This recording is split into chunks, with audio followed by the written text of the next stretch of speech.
আমি দীর্ঘদিন যাবৎ এই দেশের ভোটাধিকার, গণতন্ত্র, আইনের শাসন, দুর্নীতি, দুঃশাসন, সীমান্ত হত্যা সহ প্রত্যেকটা নাগরিক ইস্যু নিয়ে আমি সবসময় প্রতিবাদ করে থাকি। তারই ধারাবাহিকতায় আমরা বাংলাদেশ সমতা পার্টির উদ্যোগে এখন এই মানবিক বাংলাদেশ চাই, ইনসাফ ভিত্তিক সমাজ চাই, সেই দাবিতে আমরা আমাদের এই তেঁতুলিয়া থেকে আমাদের এই পদযাত্রা কর্মসূচি শুরু করেছি। আমরা আগামী মার্চ মাসে কক্সবাজারের টেকনাফ উপজেলা গিয়ে আমাদের এই কর্মসূচি শেষ করব।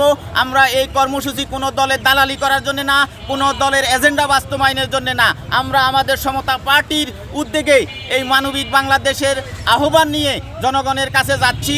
আমরা দেশবাসী, আইনশৃঙ্খলা রক্ষাকারী বাহিনী এবং সাংবাদিক ভাইদের সার্বিক সহযোগিতা কামনা করছি। আর নয় সৌন্দর্য নিয়ে চিন্তা, এবার নিজেকে সুন্দর করে তুলুন স্টাইল ম্যানিয়াক্সের সাথে। এবং আপনাদের মাধ্যমে দেশবাসীকে আহ্বান জানাচ্ছি যে আসুন আমরা একটা মানবিক বাংলাদেশ গড়ে তুলি। তার আগে আমরা নিজেরা পরিবর্তন হই, সমাজ পরিবর্তনে অবদান রাখি, তাহলে রাষ্ট্র পরিবর্তন হতে বাধ্য হবে।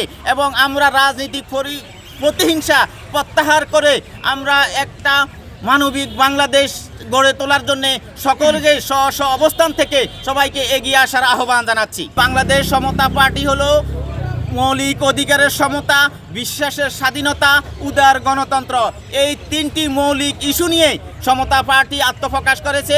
আমরা জনগণকে এই সমতা পার্টির 3 লক্ষ্য নিয়ে জনগণের কাছে যাচ্ছি, জনগণকে আহ্বান জানাচ্ছি যে আসুন আপনারাও মৌলিক অধিকারের সমতা, বিশ্বাসের স্বাধীনতা, উদার গণতান্ত্রিক আচরণের মধ্যে দিয়ে সমতা পার্টিকে আমরা এগিয়ে নিয়ে যাব। এবং সবাইকে আহ্বান জানাচ্ছি যারা এই 3 লক্ষ্য উদ্দেশ্যকে ধারণ করেন তারা আপনারা জেলা উপজেলা কমিটি গঠন করে সমতা পার্টির নেতৃত্বে আপনারাও নেতৃত্ব দেন। আমরা একটা সুন্দর বাংলাদেশ গড়ে তুলব, যে এই বাংলাদেশে ভিন্ন মতের স্বাধীনতা থাকবে, ভিন্ন মতের প্রতি বিশ্বাস থাকবে এবং ভিন্ন মতের প্রতি আমরা সহানুভূতিশীল থাকব। কিন্তু বাংলাদেশ ভিন্ন মতের এখন কোনো স্থান নেই। কেউ যদি তার ভিন্ন মতের বাইরে যায় তাহলে তাকে কুপিয়ে হত্যা করা হচ্ছে, পিটিয়ে হত্যা করা হচ্ছে, তাকে নানা রকম ট্যাগ দেওয়া হচ্ছে। আমরা এগুলো চাই না। আমরা চাই আমরা বাংলাদেশের মানুষ ভাই ভাই হিসেবে আমরা কাঁধে কাঁধ মিলিয়ে সুন্দর মানবিক ইনসাফ ভিত্তিক একটা সমাজ প্রতিষ্ঠা করব।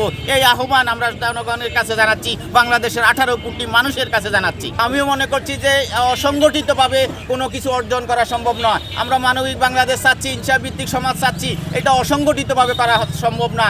এই যারা আমাদের এই লক্ষ্য উদ্দেশ্যকে ধারণ করে তাদেরকে সংগঠিত করে আমরা একটা মানবিক বাংলাদেশ গড়ে তুলতে চাই, ইনসাফ ভিত্তিক সমাজ প্রতিষ্ঠা করতে চাই। সেজন্যই এই বাংলাদেশ সমতা পার্টিটা আমরা গঠন করেছি।